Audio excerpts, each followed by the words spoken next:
Welcome to this episode of Wipehouse Tales from Superyacht Laundry. I'm here with the beautiful Mel White. Welcome. Thank you. Again. I think we should just be completely honest. Okay, we had a technical issue. Hopefully it's resolved and this is actually recording. Otherwise we're just having a chat again. So the Mel White has an incredible story of her journey into yachting and what you've done afterwards. And I'm very excited to hear it again with more detail, hopefully. Oh, God, why? I just need to get to a point where I've got a producer on these things all of the time because it's just killing me.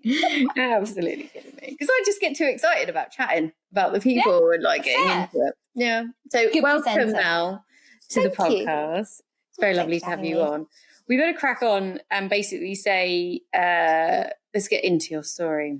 So at the beginning, what was Mel doing? It's really listener, it's really important, and you're not excluded from like in joke here, but we have literally spent 20 minutes recording, so I will be repeating myself. But you guys don't know that, so no. I was at uni doing chemistry, which was a really poor choice, to be honest. I'd been herded through hoops and hoops of academia, thinking that's the way to go, and to be honest, it wasn't. I found chemistry hugely stressful. I picked it because I thought I probably needed to get a job at the end of university, given how much debt I'd be in. And I thought, okay, there's a real need for female science teachers. But actually, I got to the end of my degree. I thought I'd never want to touch chemistry. Teaching, I literally just thought I cannot teach students this subject because I know I would be sat there being like, no. No, it's thanks. really common, you know, like 90s, like for all of you young folks that are listening to this, in the UK in the 90s, everybody's like, go to university, go do something at university. But at 18, nobody understands anything about who they are. You know, there are the lucky few that just have a passion that they're obsessed about, and it makes complete sense. But a lot of individuals are a bit not quite sure. They like a couple of things. And like you said, chemistry made sense in your head, but then chemistry at university is probably a completely different and it was so hard. And basically my first lecture, they were like, forget everything you've been taught to this point because this is real chemistry. And I thought, oh my God, I am well out of my depth here. And I think it's true. I think at the time I really felt like I knew who I was, but retrospectively, I couldn't know. At 18, I really couldn't know what I wanted out of my career or who I was. I think definitely the relationships I've forged at uni, one of my best friends I have now and I contact very frequently and was really such a solid friend even through yachting. And she was the best thing to come out of my university degree, quite honestly. And I think most expensive friend you've ever had. Exactly. Is such an expensive friend. I'm really glad I did uni and got into all that debt because I got her. I got her, but yeah, it cost me. I'm still paying that off realistically. But yeah, I went into quite a corporate job after that because I was like, okay, well, what do I do with a science degree where the jobs are there? But I'm now kind of shoehorned into science. And so I went into scientific publishing and to be honest, I really just didn't enjoy it. Like a corporate sphere isn't really my bag. It's not really the bag for like pretty common for all yachties. You know, if any of them have tried a desk job for a bit, so it doesn't work out. It doesn't work out. The idea of sitting at the same desk, seeing the same view, seeing the same people. Yeah. There's certain individuals that can tolerate. I normally could last about 2 years in a job. You know, like 2 years would be kind of, after that, you're kind of pushing it. And it's not necessarily the job, it's just it's the environment. It's just not interesting. And also, if you're doing chemistry, like publications, but you're writing as well, though. I did some writing. So I did some writing for Chemistry World, which was a magazine that I worked at the Royal Society of Chemistry that published like scientific journals. That was very exciting. Which honestly, the only thing I could write about was like based on what articles were coming out. And so it was like so just limiting. It was limiting, I think, creatively. And I think that was something I reflected. Like, I am actually a really creative person. So to be in a job where there's no scope for creativity was just, I was on a losing streak. So you're sat at your boring job, at your boring desk. How did you escape? My boyfriend at the time, he had been working in yachting for the entire time I'd been at uni and then taken this job, and a job opportunity came up for him. He'd been working for the boat builders, and a job came up for a couple's position to work on, a relatively small sailing yacht, 4 crew. It was to join 2 others, and I thought, well, despite having absolutely no link to sailing whatsoever other than him, I thought, why not?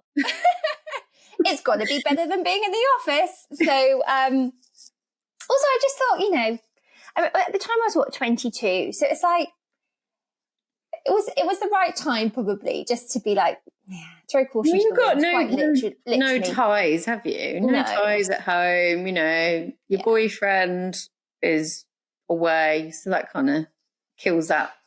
So you get to see him more often. But you've just got to learn yachting sailing from scratch. Yeah, exactly that. And I do remember that as well, just thinking, because there's so much to learn here. Not least learning it's not like when you step into a new job, you have to just step into like a whole new lifestyle.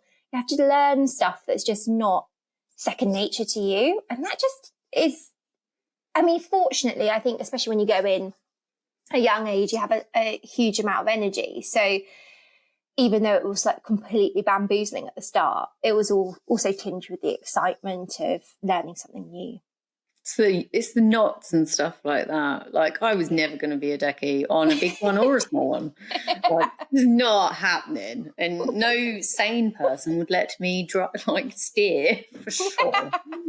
So, but did you can you remember a moment where you're like, oh, I can actually sail now? Did it kind of crystallize? You're like, oh, I can do this. Because obviously you go through, like all things, but when you're learning something so dramatic from scratch, do you remember the moment where you're like, oh, I've got this now? It took a long while. I think particularly because I think when you're learning to sail on a yacht, you're not, most people learn to sail on a dinghy, right? So you can feel the boat a lot more. But when you're learning on a yacht, it's hard to get a sense and a feel for things. And also the variability of the weather is just or the conditions or the sea state. It impacts everything so heavily. So it felt like I had to do so much sailing before it would solidify in my mind, like what would happen in certain scenarios. Which actually eventually became very helpful, because then I could just sense by this, like how the boat was moving as to what was happening on deck. And that, I think probably that was a turning point for me. Like when you could hear certain sounds or just read each other as a team or as a crew and be like, okay, this is what we need to do. And it not feel like a complete unknown. I think it's quite empowering, really. I think that's what's so incredible about sailing in particular. And I think there are still days where I think, oh my gosh, on really amazing deliveries, and like to be exposed to that kind of adventure is absolutely incredible. It must be quite unique to be that tuned into your environment as well. Do you know what I mean? Like in a world, especially now, of countless distractions and stuff like that, to sail, you have to be in tune with your immediate environment, otherwise you'll sink. Yeah, exactly. And also I think you're right. It was a way of living that was just so present.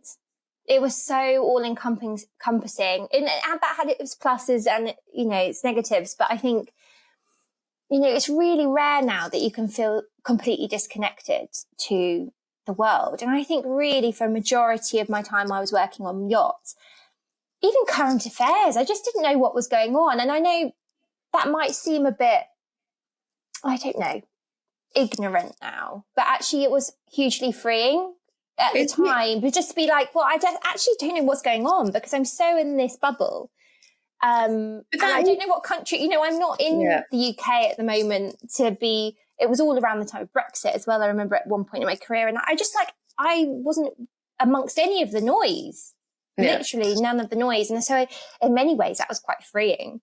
I think that's why, you know, certain activities become, I mean, you know, it is a challenge to stay present, you know, otherwise Eckhart Tolle wouldn't have written a multi-million-pound book now, you know. But there are activities, like you said, you've got to be present to sail because otherwise, you know, you'll get into trouble.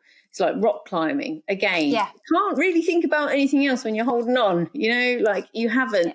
And that is a kind of peace in a way. Yeah. And I can see why, you know, once a sailor, always a sailor, because why would you want to come from that peace and clarity to the insane noise of the rest of the world?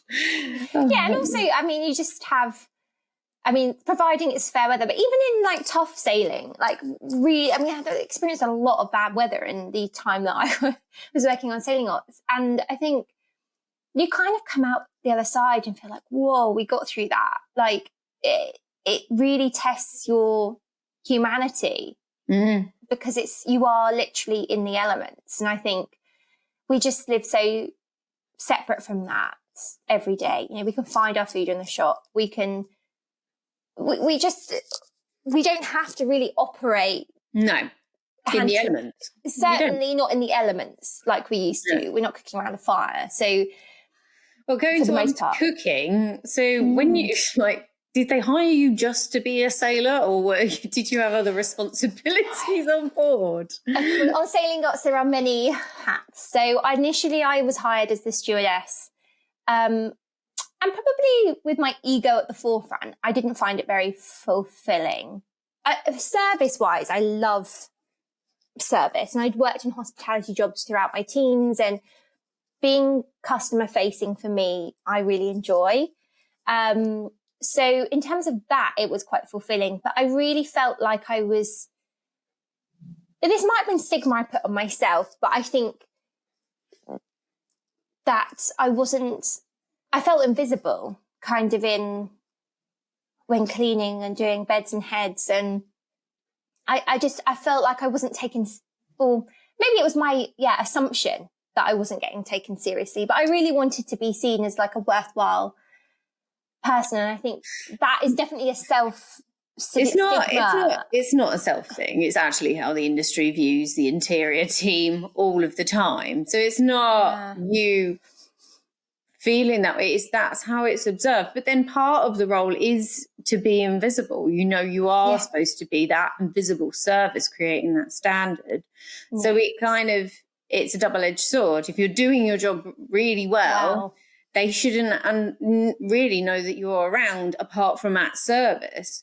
But at the same time, people seem to believe that it's a miracle that it happens, and it must be really easy for you to do all of those things because they didn't even see you do it. No, exactly. So therefore, do you know what I mean? It's this self-perpetuating environment that you make it look and feel so seamless, like you're not doing anything. So it doesn't really reflect how hard it actually is. So you don't feel valued because, you're making your life harder for yourself. Like you should be on the floor sweating.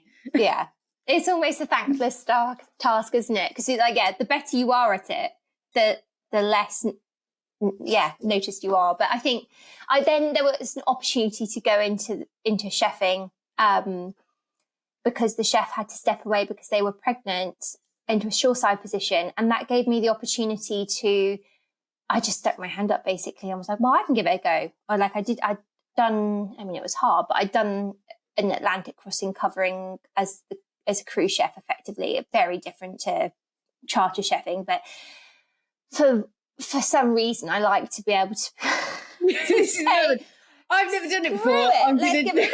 Let's give it a go. I feel like there's a pattern. There's a pattern.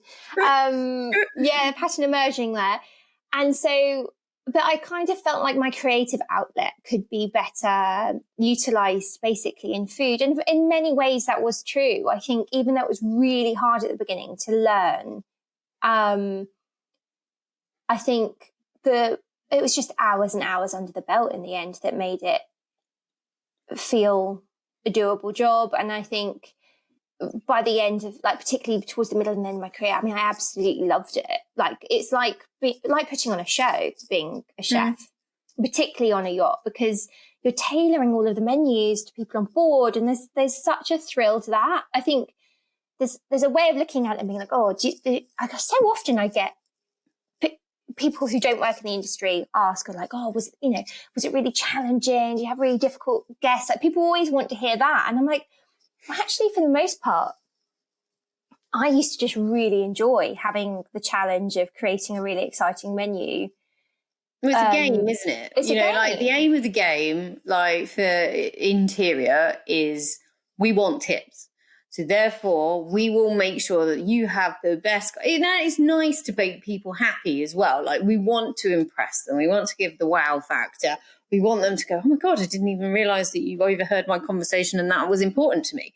Do you know what I mean? It's that's the 7-star service. Exactly. It's where you go beyond. Yeah. It's where. But the people that get good at it, that's the game. Like, that's what everybody on yachts, that's what we're aiming for. We're aiming for to wow. It is a thrill. And we're trying to wow people that get wowed all the time, like they're around all of stuff. So the ante gets higher and higher, like, right, okay. And then we build this impossible scenario where the boss is like, can I have this? And you're like, yes, sure. I can do that. Try and make it happen. I'm not going to sleep for the next week, but it'll be fine. Also, I kind of got to the point where I did feel like the longer I worked on the same boat, for example, the more you could go back and say what was possible and what wasn't possible. And in some ways there was respect there over, like, being told there's a no or there's not really. I remember this really clearly when we were in the remote Arctic, and I'd had to provision so carefully for an 11-day trip, and you don't have the opportunity of having a provisioner just dropping by. No. And I don't realise there's any down. There's not any down. So it was like, I remember, because the family that were on board, they loved fruit. And I was just like, I bought enough fruit for everybody to have X amount over however many days. Like, it's really important that everyone respects that. Otherwise, people are going to be, realistically, on the size boat we're on, going without. Like, I can't meet that. If we were in the Med, it would be different. I'd be going short, we'd be finding a way of getting you more, but we can't do that here. And they took it so well. And it was almost, it like added to the adventure for them. And then they like spoke about it amongst all of their guests. Like, let's be respectful and make sure that we're only having this. And it's also then part of the experience for them. Yeah. So you should have given canned peaches or something. Like, desperate times now, guys. Here you go. Here's the tin peaches. Enjoy, everyone. Yeah. Yeah. Well, no, that, like you said, it adds to the adventure. We couldn't get fresh fruit. Oh my God, Antarctica. Yeah. Like, look, who would have thought it? Exactly. Who would have thought it? So you're on board. What's like one of the standout highlights moments for you on board? I think there's probably a handful. One is definitely the Northern Lights. So I was really fortunate to do a couple of seasons up in Norway and really, really far north. And I think the sailing there was hard work. It was hard charter trips. It was also just so magical. And we really were able to just see the Northern Lights really readily. We knew we'd be there for 3 months. We'd see them kind of every few days. And it never stopped being like, oh my gosh, wow. Like, this really is bucket list, like, tick it off. Felt incredible. I think most crew probably would say the wildlife. Like, I don't think I ever stopped getting excited by dolphins or whales. I think that is just like how fortunate to be in a place where you can be that close to nature. Really, Wales especially, like Wales is so enormous, and like it's just a real, it's breathtaking. And you just think, oh, well, no, we've found you, like, we're in your space, you're not in ours. And there's something about that where you're not seeing them enclosed somewhere, you're in their environment, and there's just a level of respect there that I loved. I absolutely loved that. And then I think, to be honest, and then another highlight is probably racing. I always used to really enjoy racing. Fortunately, we had a very active program on one of the boats I worked on, and we did a lot of racing, and that was so exhilarating, like so much fun. And I think there was this real blend during those weeks between the guests and the crew, where everyone was just like pitching in together, and always made it such an enjoyable week. Or weeks if we did more than one, regatta in the year. And I think there's something in that, a thrill of competition, but also just people letting their barriers down and feeling like you could be more yourself in those weeks, really. I used to love that. And so, yeah, probably those three are going to go down in highlights. So the highlights, where's there any moments where you're like, I don't like this anymore, this is a bit shit, I'm not in it anymore, like, and where do you remember when you were like, what am I going to do after this?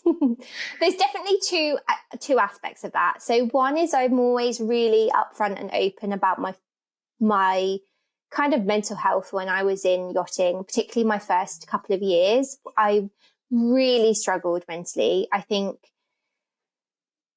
it's well rehearsed now, people talking about the strains that people at sea feel, but I think, we were away from family, your routine's completely different, wasn't sleeping well. And I also at the time was working in a crew dynamic that was just not healthy for me. There was bullying and harassment going on board. And I think, it really impacted, all of those things in combination, I should say, really impacted my mental health. And I think I did experience depression in that time. And somehow, it's possible. People live with depression and all sorts, but I think, I got the other side of it through a combination of factors. And the big one was that the leadership on board changed, and that created, even though it was the same boat, it created a completely different place to live and work. And that really helped, because that was something that could change. Whereas sleep deprivation and, all those other things that come with working at sea, you can't, the number of hours you're working, you can't change that really. So that was very helpful, but I would say that's my low light. And I think that when I decided, okay, I want to step away from yachting, I think it happened more gradually than I was expecting. I think mentally I was stepping away from it for quite a long time without it kind of impacting my work. Yep. And actually things had become autopilot. And it felt like at one point it would never become autopilot and it would always be exciting. But they just, at one point, just thought, you know what, I've worked really hard here. I've done this, like, enough years. And I was often, I wasn't switching yachts very often. So I was working kind of 11 months a year with a month off, and I was just ready for the rest. 11 months with 1 month off is not enough. I technically would think that needs to be illegal. Like, yeah, under MLC, it's compliant, but it's wild. That needs to be looked at, because that's just not normal. Because if you get the wrong boat, it's all right if a boat's spending money and you could be in a fairly decent marina and there is a decent winter period where you can get off at the weekends. But if you're on a dual season boat, that is not enough time to remain a sane person. Yeah, exactly. And I think I just got to the point where I was like, okay, you know, I'm ready. I moved initially to a bigger boat that was a new build, and did a kind of new build project. And then I did a bit of temping as well after that. When I kind of decided, okay, I'm going to move away from yachting, I'll still go back and just do some temping over the summers. And it's so interesting because I realized when I went back to that temping, I was like, no, do you know what? It feels like it's done. And I think that people do in the industry just reach that point when they know the door's shut now and that they're ready to put it down. But it's almost like a grieving process because it's become your identity for so many years that you're then like, wow, you have to assimilate back into normal life. It's so bizarre. But actually, fortunately for me, I stepped away just before COVID happened. And that was probably brilliant timing because it really shut the door for me. Yeah. I mean, you know, so funny. COVID comes up loads of times, but it did back people into a corner, you know, like it did, you know, some people that were stuck on board for a long period of time kind of brought it to the end, you know, faster. It really did highlight, but so many cool things. Like, honestly, it's really quite funny. Like I've got like a collection now of different stories because that forced period actually gave quite a few people headspace to think about other things. Yeah, and I think when you're in the industry, you're wrapped up in it. You think this is all there is, and then all of a sudden that bubble just gets burst. And I realised then I was like, okay, I'd really like, when I reflected on my early years working, I was like, okay, when I come away, I really want to be able to impact the industry from the outside in a way that hopefully makes it as a pleasant working experience as possible for people still there or entering it. And I think that I came away with that mission, which solidified, you know, certain things for me. But I also found a life completely out of yachting. So I think at the same time as me leaving, not long afterwards, the boyfriend I'd had for all that time, we split. And I think that breakup it helped me realign, even though it didn't feel like that at the time. It helped me realign into a new life, and I found a life I really loved in like central London, and it was just so far away. It was so weird that, you know, I'd spent all of this time away and then I was in such a hubbub of a place, but that felt so exhilarating, and the people I met, and I actually wouldn't have my son now if I hadn't made that move. And, you know, it's those sliding doors things, but I think I look at it and I think, wow. It's kind of ending a complete chapter, isn't it? That complete chapter is now. So when I left, I always said to myself, because having worked on my first boat with an interesting older chief stew, who clearly she just shouldn't be on board. She should have got off and gone on and got started on something else, but she was hanging on for dear life. And it was just being reflected. What she didn't like about us was what she couldn't have anymore. And I always promised myself, I want to finish on a high. Do you know what I mean? I want to finish that chapter in the best possible way, because you don't want to leave in the end because of, you know, something horrific if you can avoid it. But it's funny how life works out like that, isn't it? Yeah, it does. And I think in endings there are beginnings. And I think even though I made the call to close off crewing on board, there was, because so much of my life ended up changing in the process, I was really fortunate that I could then have a really clean slate to reinvent, really. And I think, like so many people, so many interior crew, I think in particular, are so ambitious and have such brilliant ideas and have so much energy for their creativity. And I think there's something really exciting when you do decide to step away and thinking, oh, I can put all my energy into how I want to use that creativity now. So,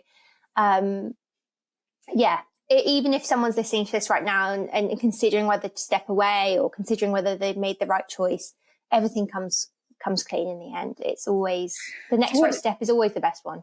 So what did you step off to do? Did you have an idea? this time? So, well, I guess I did have some focus in that throughout the last 3 years I worked on board. Whenever I had time off, I was writing. So I started writing a book about my experience in my first 2 years of yachting. Because there was very little literature around anything mental health at sea at that time. And if there was, it was kind of hidden under a shroud of NDAs, or it was kind of in articles and newspapers and never picked up. And I thought, well, people are never able to get kind of an honest account, really. And if I'm prepared to be able to publish my experience, then hopefully it either acts as a friend for people reading it who are on board, but also can have some clear evidence to support that people experiencing poor mental health at sea exists. And so I think that was a real driving force of me leaving, because I really wanted to get that book published. And then at the time, I managed to kind of, my ethos around that, just that acted like a magnet. And I ended up finding other people that were wanting to do the same thing at the same time, like Emma Ross. And and I was able to, weirdly, I actually went back into a corporate environment. So I got a job as a policy advisor at the UK Chamber of Shipping. And I decided I would try and put my energy for trying to make seafarer well-being at the forefront into kind of a more high level attack, I guess. Mm-hmm. And so it was great, because actually my boss was the person who co-wrote the MLC, and I was party to like big, meetings amongst big shipping companies that had huge influence over policy, and that all trickles down into yachting. And so like my years doing that subsequently, or the couple of years I did after that, just really, it helped kind of shape my next chapter. Not that I do it must be really interesting. Yeah. Sorry, I was going to say, carry on. No, I was just going to say, it must be really interesting to see the industry through that lens. Yeah. To be, kind of man on the ground, front line, and then to go all the way to the top where they make decisions that affect everybody. Yeah, for sure. And I think a lot of what happens in yachting just comes as trickle down from shipping and merchant shipping. So it felt like, to me, like the obvious route to try and influence certification, training, all of this stuff, particularly for helping people have the tools to look after themselves. And I think, I was fortunately part of like the group that was deciding on the helm course at the time, that the MCA would go out to, and it would have the trade associations on one side, the unions on the other, and then the Merchant Navy Board on the other, training board. And for example, on the other end of the spectrum, when I was in yachting, so many people were like, well, helm, it's kind of like it does nothing because you only have 5 days, and it's the only leadership training that any formal training that any of the, captains get. And so much could be done within that week. And then from seeing it, the other side of them kind of revising the training, you realize where all the decisions start getting made. And so it was so interesting to then be like, I really pitched actually to get mental health training put in as a part of that course. And interestingly, there was pushback because they agreed it was important, but they were like, it almost needs more than the time we've got. And that I could agree on, but then you end up left with a deficit where then leaders aren't receiving those soft skills that are really, really important for management. Yeah. And so it was so interesting, because then I was like, well, I can see why on the other side of it, people are really frustrated. But when you actually sit and you have to do those meetings and you're listening to all the debates, you realize that you can just achieve nothing effectively. Or you'll achieve something, but it won't be there for everybody. And that's a lot of what the certification training and also higher level policies, they have to be impactful for. We could do a whole episode on talking about this stuff. We will go on to talk about mental health in the industry and stuff like that in a next episode. But to be fair to the industry and fair to the big wide world, it's new. I know mental health has been a thing for a very, very long time, but I think perspective on mental health has changed. And also, just like on land, they can't ignore it or gloss over it or just stiff up a lip kind of thing. Unfortunately, it just takes a little bit longer to get into the maritime industry in general, because it has that persona of you just need to be tough. You know, it's tough at sea, you've got to be tough. And there's a lot of perspectives and barriers. Do you know what I mean? Like these these ideas of what sailing, yachting, maritime is. I mean, baby steps, I guess, is the best way to do it. But for you to be there, I mean, I would literally kill to be there. I would literally love to really kind of understand how they're getting to these conversations and why it's taking so long. I think that's the main thing. It would be really interesting to take out. So obviously coming out of the industry and then kind of looking back in from outside, you know, what have your observations, like how has it changed in just that short amount of time? Because there's lots of things that are moving, which are encouraging signs from your perspective now. I think something I've reflected on, not wanting to go too deeply into the mental health angle so much, but obviously that is the area I work in now. I think it's interesting that 5 years ago or 4 years ago when myself and Emma Ross were like approaching these conversations, there was a lot of education about what mental health is, for example. Whereas now there's just a general acceptance that it's a thing. And particularly the younger generation coming up, that's what they expect when they're going on board. So it's encouraging to see that. I also think that I think there was a time where I really felt burnt out from chefing. I really enjoyed it. And my skills just elevated to a level that I didn't expect them to be able to elevate to. But stepping away and realizing I don't have to operate at that level all of the time was actually really freeing. And now when I like reflect back on the time, I'm just really proud of it and don't feel that kind of tiredness associated to it, which is really freeing. And I think sometimes some skills, even just when I'm cooking for my toddler and or for people I really love, I just think, it's so nice that there's so much I've learned that just carries through into my life now for the better. When you were you've wrote a book, Between Ocean Lines, available on Amazon. I saw it, I checked it today. You can buy it hardback or on Kindle. Obviously other retailers may have this. What was the main drive to write the book? Was it to get something out of you? Was it more of a cathartic kind of you understanding your experience? Or was it with an agenda to kind of help others? Because I know like people can approach books in different ways. You know, you start off thinking that you're writing a book about something, but then it turns into something else.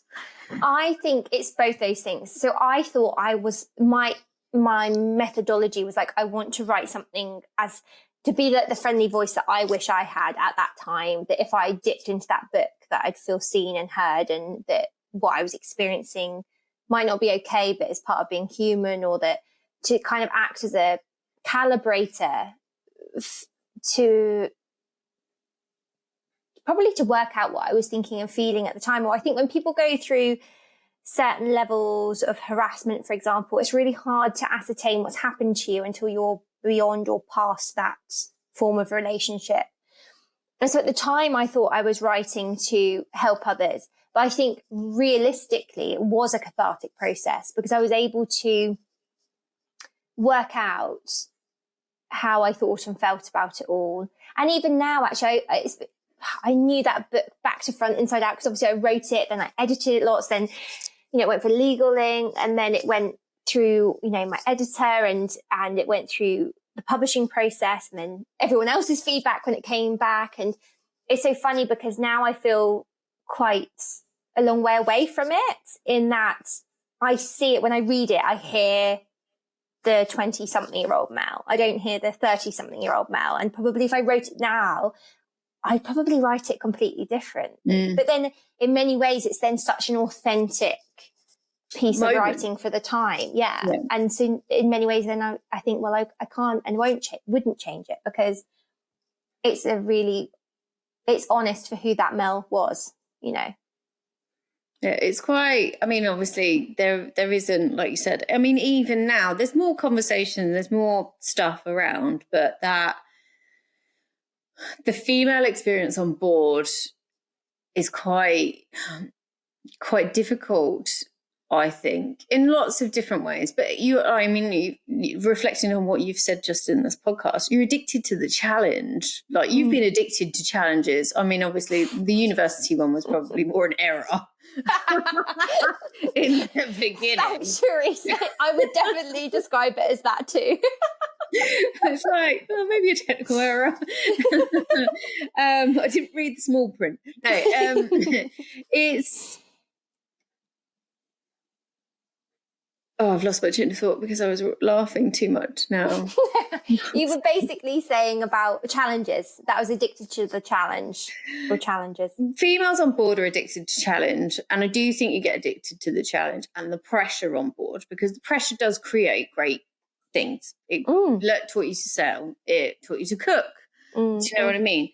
But also, I think there is a grey area when you're constantly in that kind of environment and that much pressure.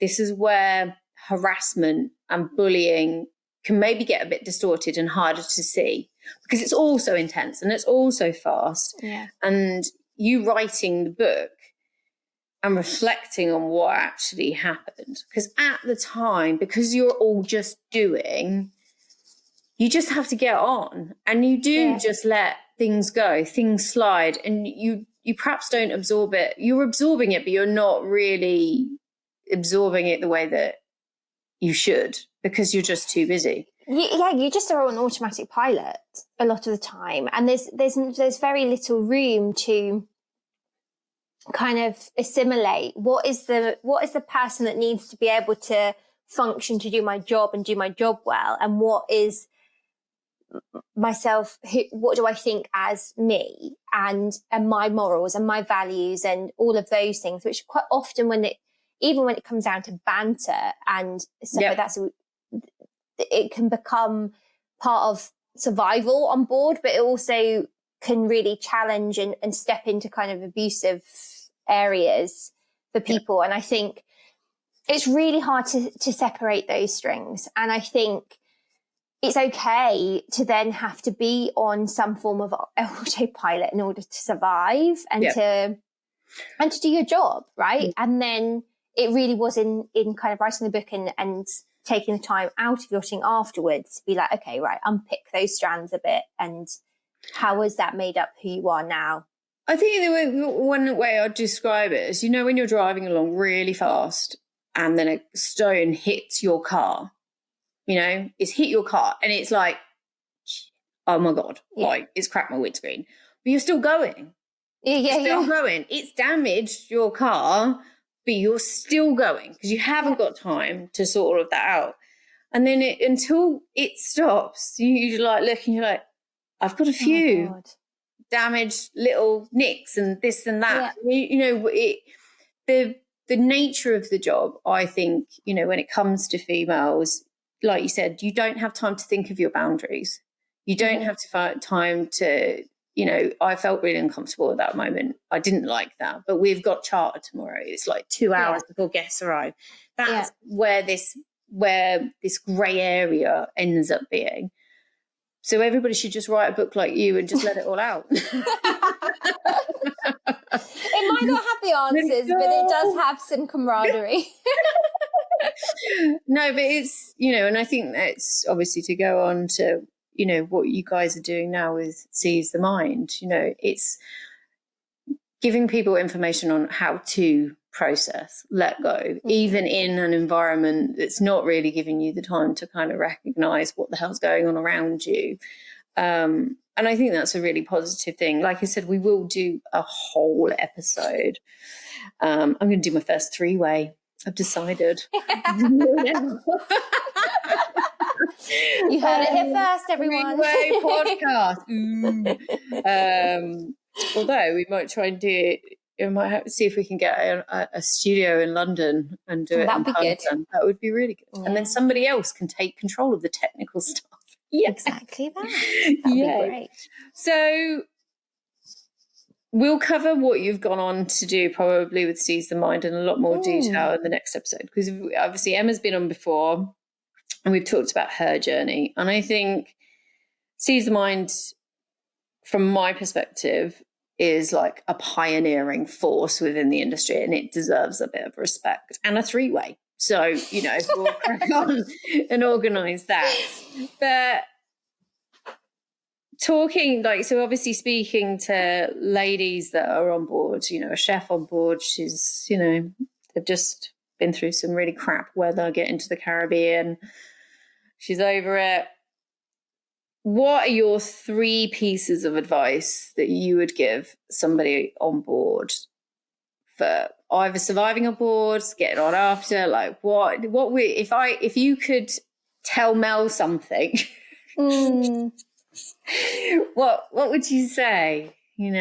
I would say, one thing I would say is when it comes to behaviour that you don't agree with on board, but you've let slide or that you've just gone along with in order to keep the peace, I would say it's okay to not have challenged everything.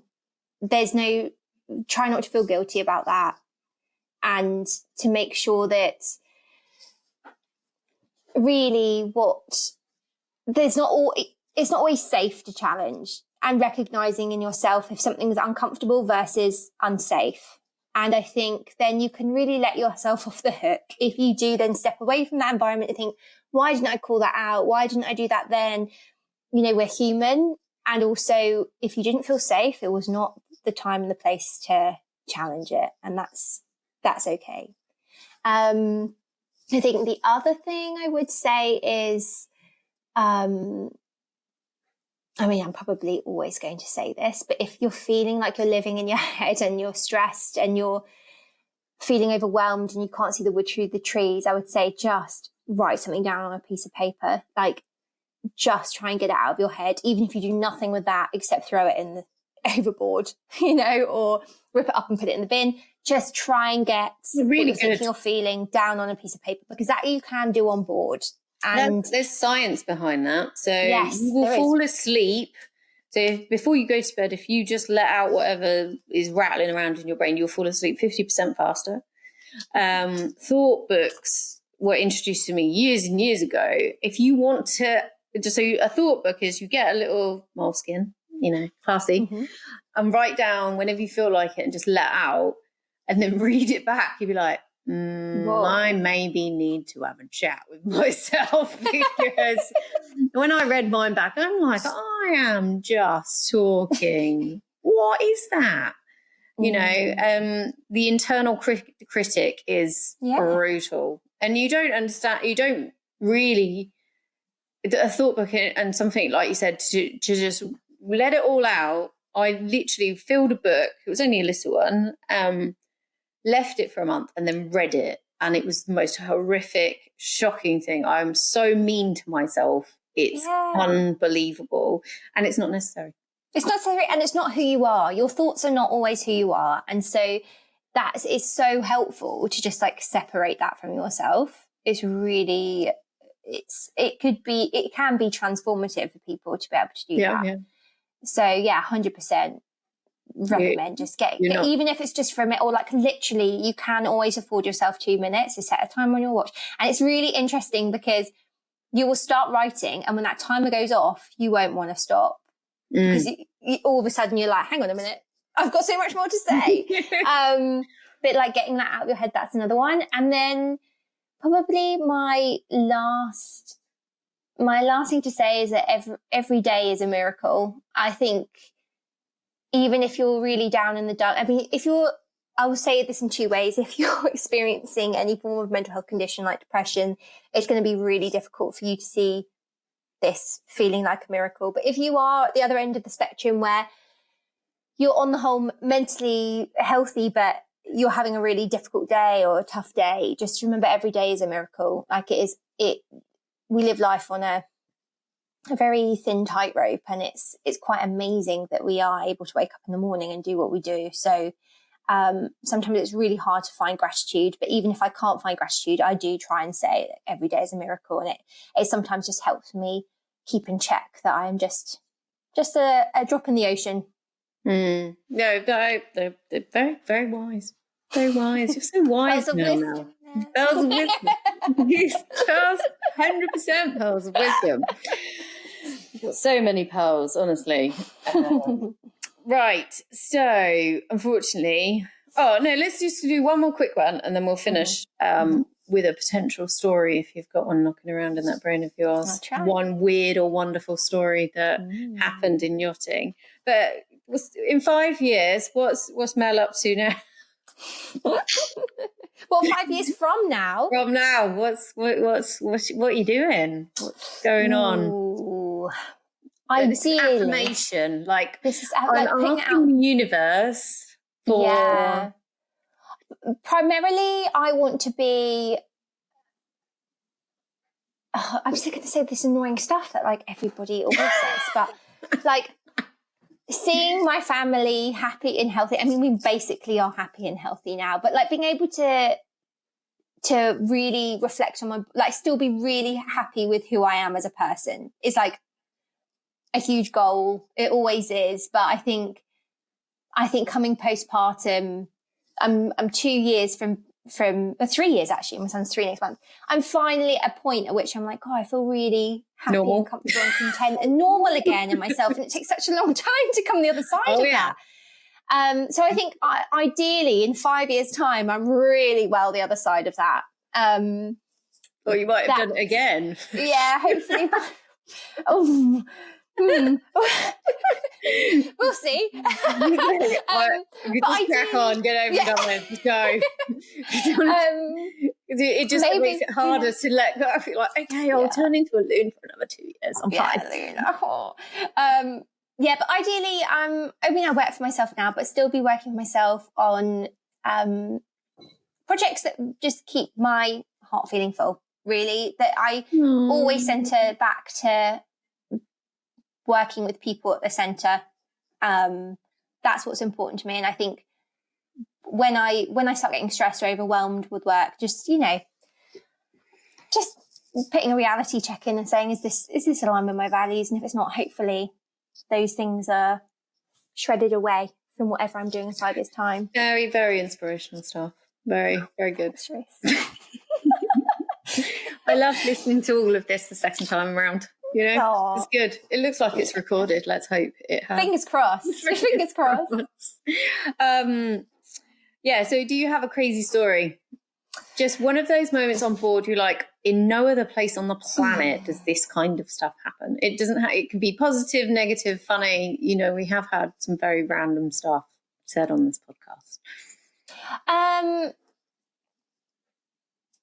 I think they've normally actually been like really like scary, like largely scary. Mm-hmm. We've had stories about being shot at, so like, you know. I think one of them was when all of our guests got caught in an avalanche, and we were like trying to get them back on board, and we hadn't we weren't able to properly contact the mountain guide that had been staying on board, and we're like, just something felt off about that day. And they came back on board, and they were like, God, we're lucky. Like people were shaking. It was a bit like, hang on, what is my job? Like, what are we doing? And like, there's this literally maybe 20 minutes before they came back to the boat, I'd cut my finger. It's my worst cut I ever had in the galley, but I cut my finger really badly. So I was like trying to handle like a fairly profusely bleeding like finger whilst trying to support relatively stressed and shaky and traumatized guests. And then what was the third thing? And that was the same day that all of the engine room got completely covered in a fine mist of poo because they had an issue with one of the seals that burst. And all of this happened all within easily within like a 2-hour period.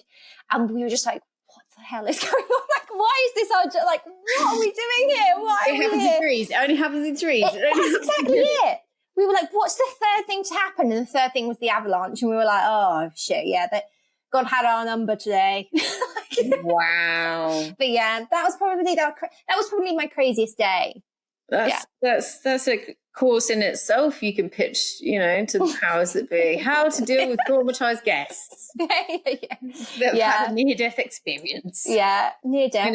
I mean, thank God no one did die, but it was, we were often doing quite dangerous things on board. So with guests, we had like a bit of an adrenaline junkie owner. So it was like, it was really exciting, but also like, scary. Oh my God, how do we keep everyone alive?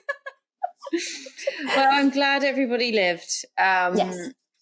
Thank you so much for coming on. I'm very much looking forward to our next episode.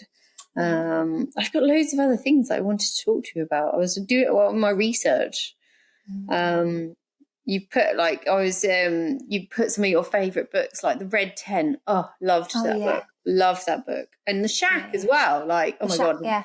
You can reread that about 1 million times and get something different. Really can. Yeah, I've actually ordered your book, so I shall be critiquing it. Thank you. Get your honest feedback as ever from Cherise. But yeah, it'll be lovely. Although I'm a mother, so I probably won't read it until I'm on holiday. Fortunately, it's written in very short chunks. Another reason I was like, nobody has time to read anymore, and certainly if you're yacht crew, so it's all written in like 700-word chapters. So that's all very quick to read. It is amazing, and what you've achieved is amazing. And I do like your fuck it attitude. I'm just going to try, even though I've got no qualifications or experience. It's how men roll through the world. I'll tell you that, Cherise. They get. It's proven. Men will get hired based on what they say they can do, and women will either not apply for a job because they don't have the qualifications, or they will feel like they can only do it if they have the experience. But how do you get the experience if you don't just say you can do it? No, but we also live longer because they do stupid shit. True. Very true. All the time. Like, it's a miracle that my husband's 55, to be honest. Absolute. It's a miracle of science and just luck, really. But hey ho. Thank you so much for coming on. You've been a fabulous guest, and we will be obviously definitely revisiting you soon, hopefully from a glamorous podcast studio in London. If you've enjoyed this podcast, listeners, there are plenty of others for you to enjoy. We will be putting the link to Mel's fabulous book, and we'll obviously be putting links to Seize the Mind and everything she's up to if you want more information. Until next time, goodbye.